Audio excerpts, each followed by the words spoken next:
Ladies and gentlemen, before today's kickoff here at Lambeau Field and throughout the National Football League, we're going to honor Walter Payton's passing with a moment of silence. So please stand to honor number 34 of the Chicago Bears, Walter Payton.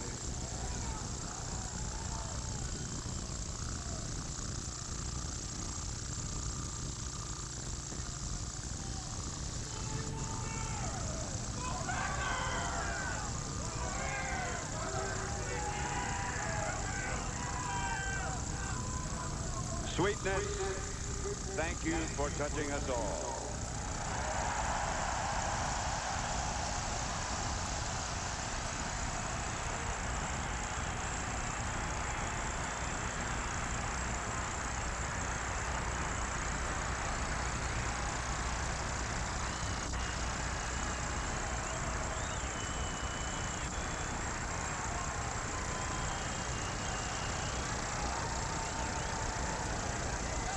That pretty well says it.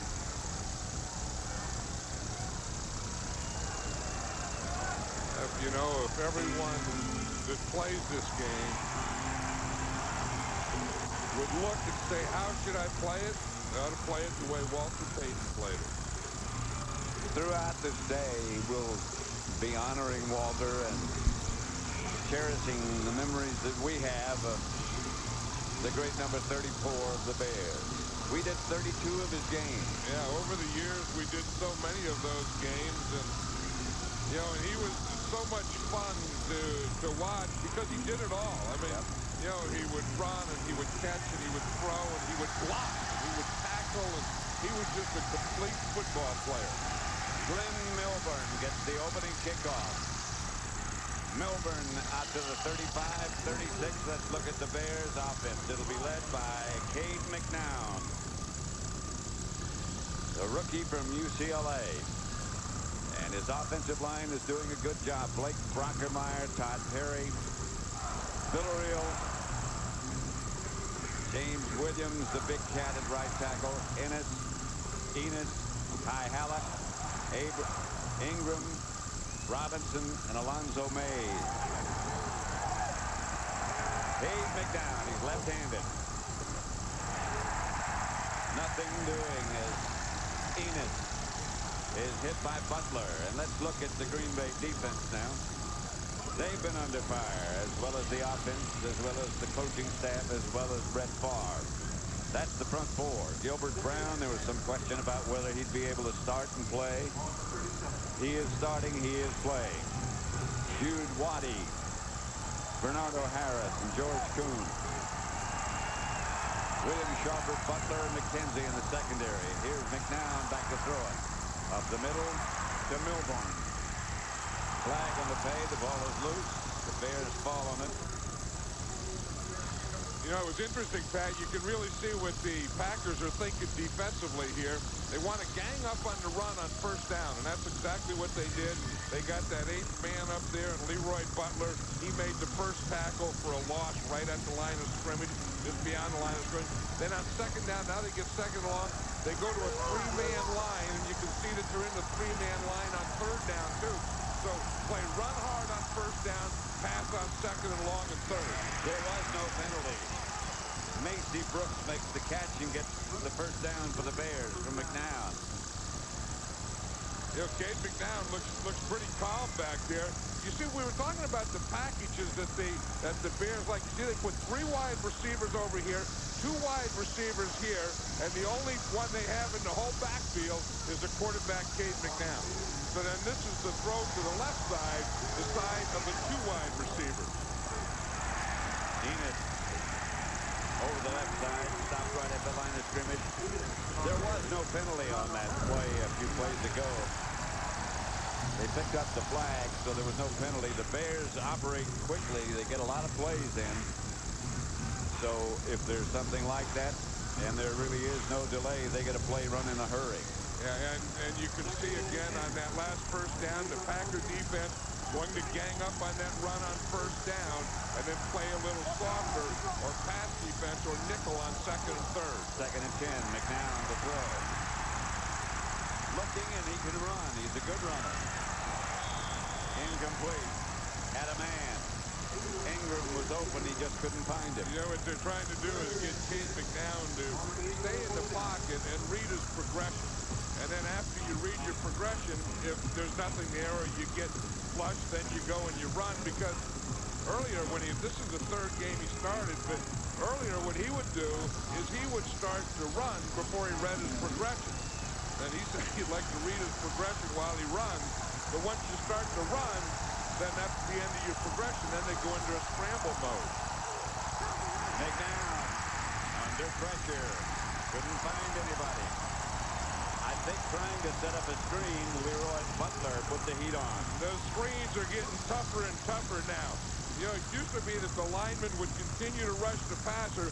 Now the closest guy to the quarterback continues to rush, and every other defender peels off. And that's exactly what happened on that play, because the Packers had two defensive linemen between McNown and the screen guy.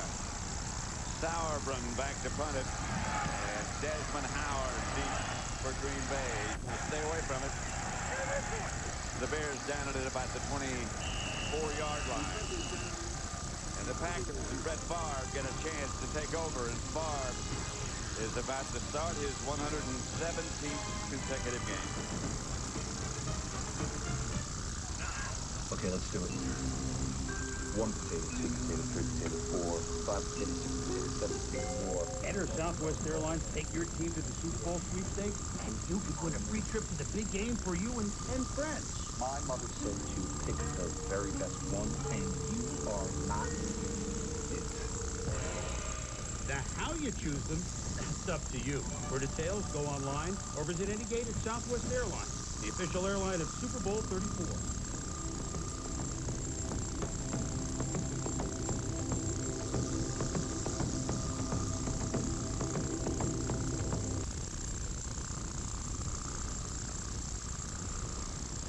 Back in Green Bay at Lambeau Field, and as we mentioned a moment ago, Brett Favre is starting his 117th consecutive game at quarterback for the Packers, and that is a remarkable achievement, especially the way he plays. Yeah, and Ron Jaworski is tied with that record with him. So right now, when this ball is snapped by Frank Winters, right here, Brett Favre will break the record. The record is his, and the pass is complete to his tight end, Tyrone Davis. And now, Brett, who was talking yesterday, is Ron Jaworski, who is on hand to congratulate Brett Favre. And for a while, he said, his record doesn't mean anything to me.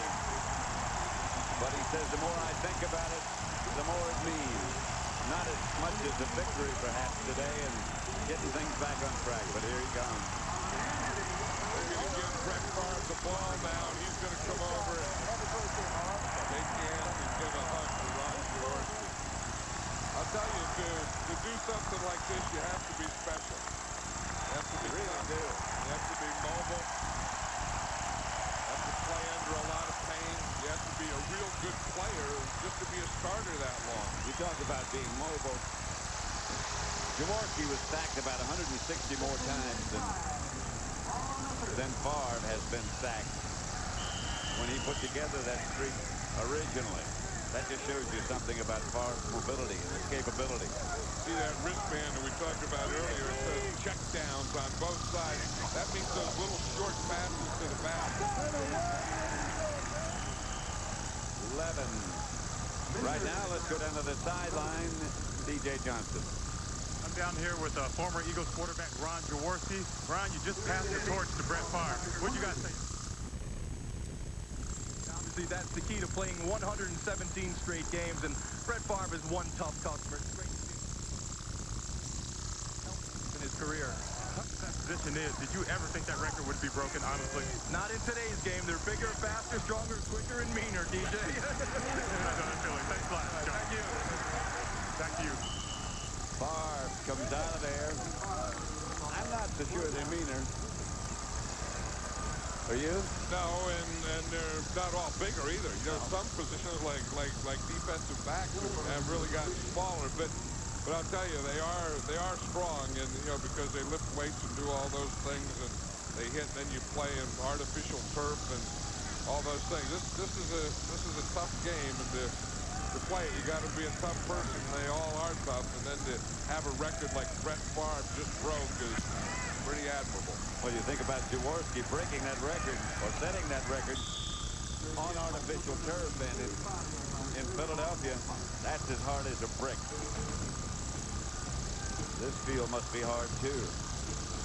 0-0 first quarter at Lambeau. So instead of paying a separate commission every...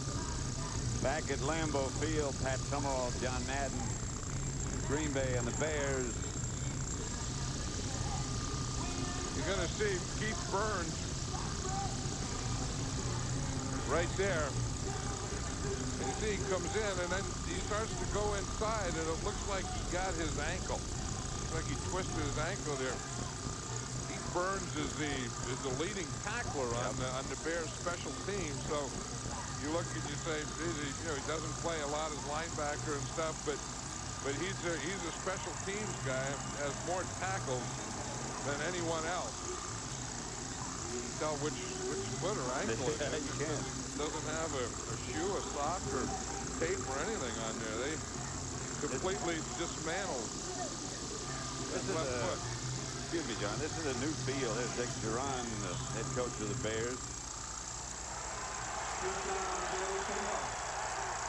They like him, and we were very much impressed.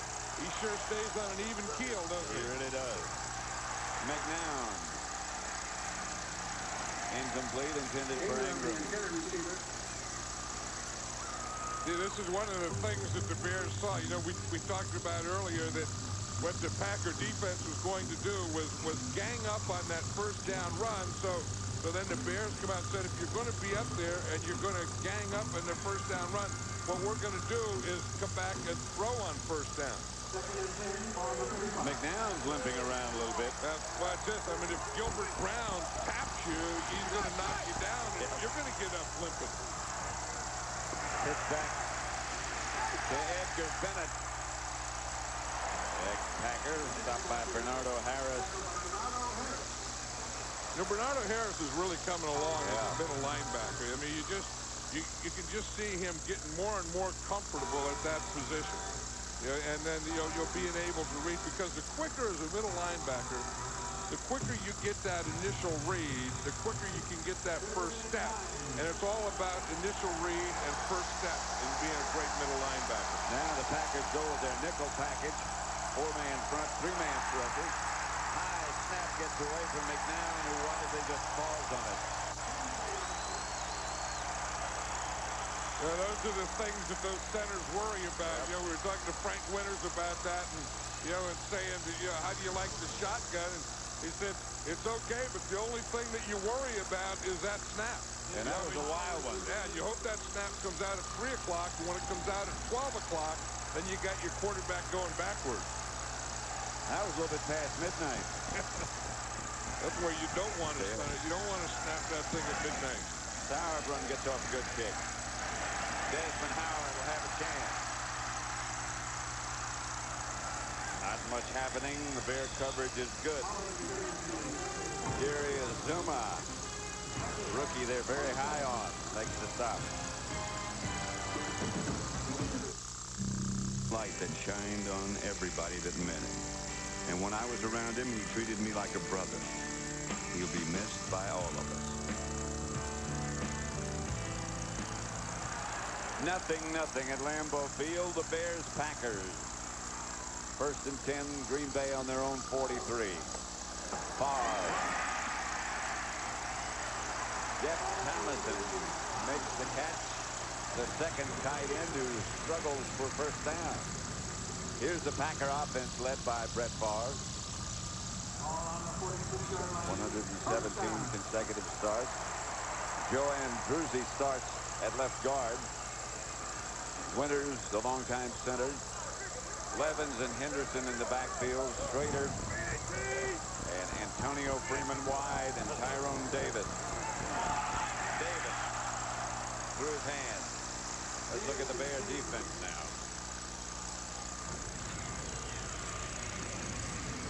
For the most part, a 4-man front. Van Tuene starting. Wells, Flanagan, Brian Robinson. The linebackers, Barry Minter, Sean Harris, and Ricardo McDonald. And in the secondary, Cousins, Hudson, Parrish, and Harris. And Terry Cousins starting for Tom Carter. And there's no injury to Tom Carter. 11.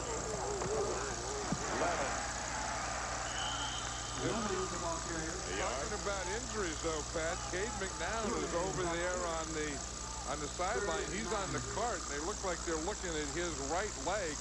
I see on the sideline that they're warming up with their third quarterback, Jim Miller. I'm not sure if they're going to take Cade McNown in or just work on that right knee on that side, but he was hit by Gilbert Brown, as you pointed out. That's a pretty heavy hit. Yeah, and it looked like he had his foot planted, and Gilbert Brown just torched him. Rader from far, the slant. These are the types of things that Brett Favre throws so well, and the Packers as well. Just come right in here and run that slant. You just come up a little, then you get inside, show the quarterback your numbers. That's exactly what Schrader did, and then Brett Favre just guns it in there right between the 8 and the 4.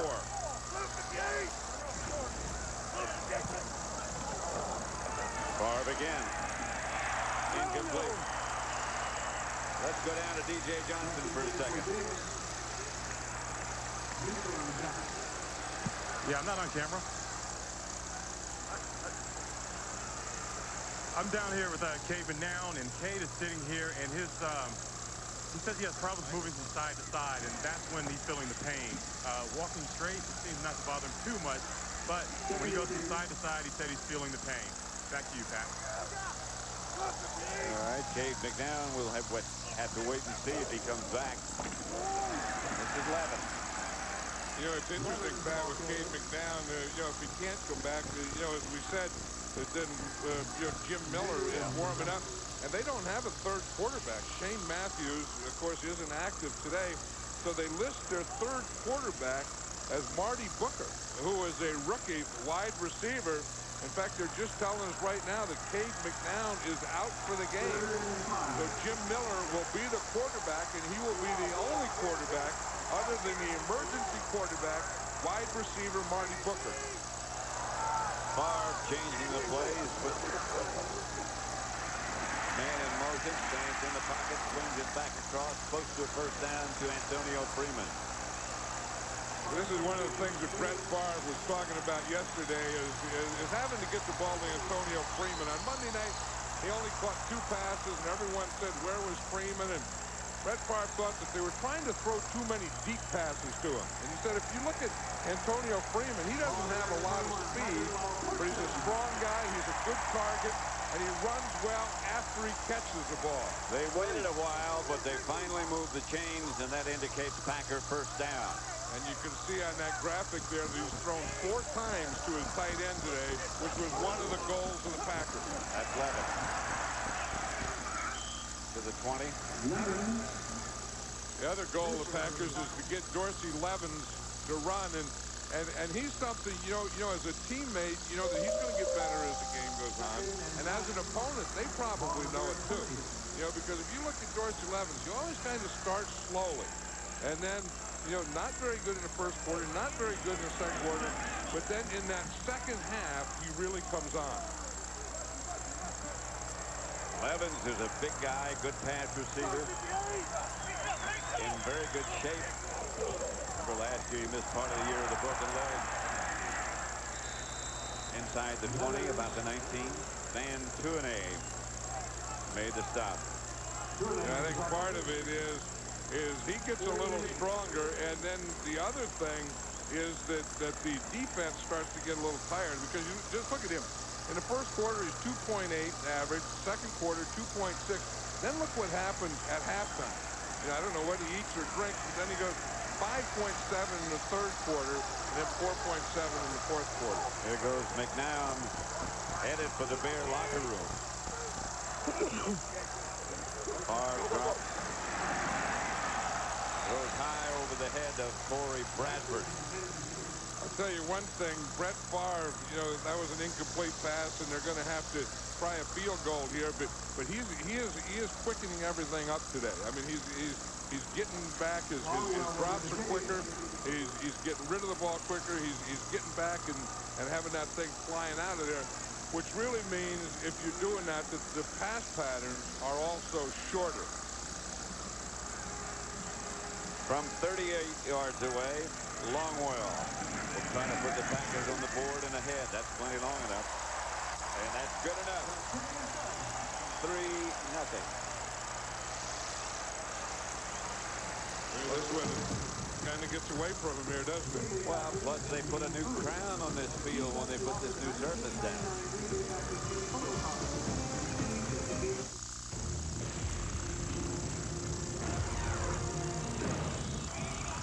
Glenn Milburn is the man the Bears would like to handle the ball, and he does. Steps out of bounds at about the 9-yard line. That's not what you have in mind. The Packers lead 3-0 first quarter in Green Bay. Winter driving can be a bit unsettling. So right now at Sears, you'll find all Goodyear tires on sale. Like our new all-season tires, the Goodyear Weather Handler LS. We're rolling them out with savings of $16 to $28 when you buy 4. That's a relief. All Goodyear tires on sale. Sears, a good life at a great price. Guaranteed. You know how you're supposed to eat pizza, hot stuffed crust pizza? Bill doesn't get it. Backwards, Bill. The other way. Backwards, Bill. Backwards. Now, boy. Now bite it. Billy. Bite it, Billy. Jill's not afraid to eat her stuffed crust backwards. Everybody knows how to eat stuffed crust pizza backwards. With a ring of cheese baked right into the crust, it's the most fun you can have with a pizza. A large one topping is $9.99. Jill's made of tougher stuff than Bill. Take a bite, Billy. Backwards, Bill. Keep your chin up, Bill. Stuffed crust, another one of the best pizzas under one roof. Want to see the best night on television? Do me Buck Sunday. First, it's a controversial new King of the Hill. Just got my first period. Then, Farm Living is the life for Homer. Show me the tractor. On an all-new Simpsons. Plus, Aliens Attack. Show me the marsh. On an all-new Futurama. And the wait is over. The X-Files season premiere. It all starts with a new special, Outrageous TV, 7/6 Central, tonight on Fox. Through your support of the Organ Donor Program, you are providing the gift of life. The NFL, United Way, and you, the power and teamwork.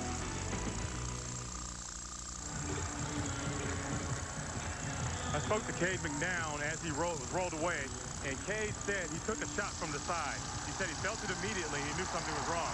Moments before that, as the trainer told him that he wasn't going back in, as you would expect, Cade threw back his head in frustration, put his hand over his face, and sort of gave a, oh, man. Now, the problem for the Bears becomes the backup quarterback. Preparation. Backup quarterbacks always don't get a lot of reps in practice. Back to you, Pat. All right, DJ. Jim Miller. Then the quarterback.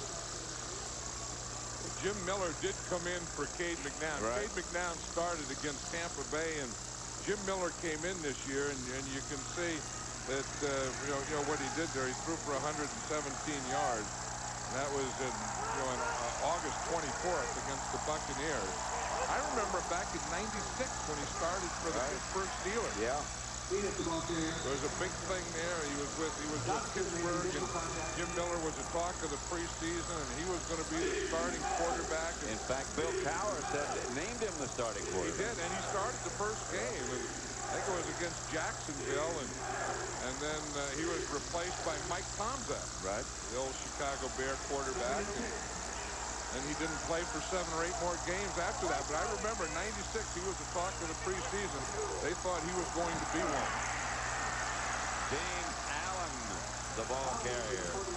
Straight ahead up to the 40 and a first down Bears. This was one of the guys that Dick Geron was telling us about last night, that he wanted to get him in the game more, that he wanted to get the ball to him because he thinks that he has some explosiveness. And you see the way he gets in the hole, and he got in there quickly, got out of there quickly, and had a pretty good look and a pretty good feel of what was going on. This time it's Milburn, the deep back, and he gets the carry, and he gets into the secondary past midfield. And another Bear first down. Benson made the tackle. Hey, the Bears are giving them some change of pace here. When they go from a Curtis Enos to a James Allen to a Glenn Milburn, and Milburn is usually the pass receiving running back to the Bears. You see there, pretty good block by the center, Troops. It's Allen again, the deep back this time. Miller fakes to him. Incomplete. Intended for Marcus Robinson. Miller was the backup quarterback in Detroit and in Jacksonville. And one of the things that a backup quarterback has to be able to do is to get ready when you think you're not going to play. I mean, just a couple of weeks ago, Shane Matthews was the starting quarterback. Cade McNown was the backup. Jim Miller was the third. So you don't get any practice at all. No rest. Even run the scout team. Because Cade McNown was running the scout team when Shane Matthews was starting. Miller. Incomplete. But you have deep to shot to Robinson. Yeah, but I was just saying, but you have to continue, you have to study, you have to, get ready on your own. I've always thought with all the coaches in football, you know how these teams all have big coaching staffs. Some of them have 16, 17. Right, and if they would just have one quarterback coach that would just be the backup quarterback coach, and he would coach that second and third guy, and he would, just to get them work, because they can't even ask questions. The end zone. The combination of he and Curtis and James Allen, I thought for the first time we had it where we wanted it, where we could spell Curtis, and then Curtis pounded him. I was really pleased with it. Beautiful change of pace in there. Let's talk about going down to the final seconds of this ball game. Did you see something on special teams that told you that was the area where you could block the kick?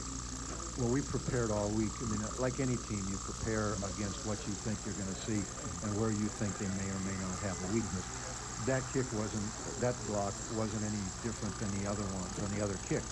So we did feel like we could have blocked the other kicks, when we thought we were close. So it was a great effort, but it wasn't special, anything special for that last kick. Okay, it turned out to be real special. Very special. I want to say one other thing too. I know the emotional roller coaster that the whole team has been on this whole week, and then the emotion of everything that's happened. I think that you had to do a very, very good coaching job to bring your team up here and to perform like they did with all that was going on. How difficult did you find that? To be honest about it, I think all the credit goes to the staff and to the players. I thought the week was inspirational for them. I thought that, it was the inevitable end of a life, and we knew it was ending. And Walter Payton was probably the greatest Chicago Bear that ever played. But more than that, he was an example of how to live your life on and off the field. And you don't have a lot of those. And we need those. And our players need those. And everybody needs those. So for me, it was a very inspirational week. For our team, I thought it was an inspirational week. And I thought they played like they taught, or like we talked in private through the week. And so it wasn't difficult. We were proud all week to be involved, to be holders of the legacy, and be part of a great legacy. Well, I'll be honest with you, I saw some offensive linemen downfield from the backside of plays, blocking downfield, and that told me something exceptional was going on in that second and third effort to get this win. Well, I know how badly they wanted it. We've lost 10 in a row to this organization and to these teams up here, and to get one, to get back in the winner's circle, and a big one for us, put us 4 and 5, in the league standing. So it was a huge game. Beautiful, Dick. I think you serve as an inspiration to a lot of people as well. Thank you very much. Dick Duran, the head coach of the Chicago Bears. Guys? Dan, good job. Dick Duran joining us. Dick spent 9 years as the Packers assistant coach up there, knows all about the Green Bay-Chicago rivalry. And actually, if you saw, looking at some of the highlights of Walter this week, saw him being dragged down a few times by Walter. Yeah, I think that what Dick really appreciates is the tradition of the National Football League. And to be the head coach of the Chicago Bears certainly speaks for itself, but also to be part of the Green Bay family. He understands how important tradition is. And I feel really pleased for Dick. He beat Mike Ditka, which was a big drag in the sleigh here. He now has tied the number of wins the Bears have had the last 2 years. He was down to his third quarterback, which isn't easy. And he's done it with class and style, and I think inspiration for everybody. to a fitting end to a very emotional week. Absolutely. Bears win at 14-13, and lots more to come here in our Jeep postgame show, including reaction from the team as they left the field just minutes ago.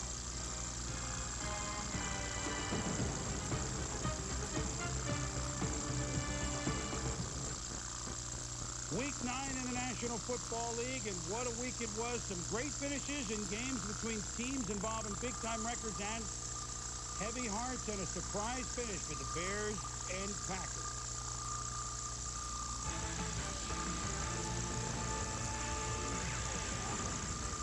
Coming up on NFL Prime Time, will Kirk get the Rolling Rams back on track, or will the Lions roar in the Motor City? Revenge Bowl 1. Can the new Browns beat the old Browns? The Red Hot Skins attempt to veto the Bills in Washington, but the fabulous Flutie stands in their way. Will Favre be able to bear the pain in an NFC Norris matchup with Chicago? Can the Bronx buck past the Bulls? KC looks to stream the Colts, but Manning has plans of his own. And Cordell and company try to steal a win over the Niners.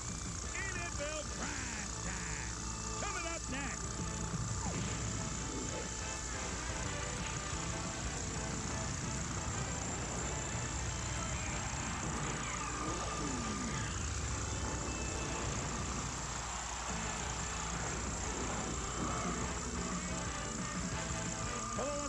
And welcome to Week 9 of NFL Prime Time. The wins of November. Remember, we're into month 3 of the NFL season, and we're still trying to figure it out. Chris Berman along with Tom Jackson, and a couple games. I don't know any more than I knew when we started 9 weeks ago.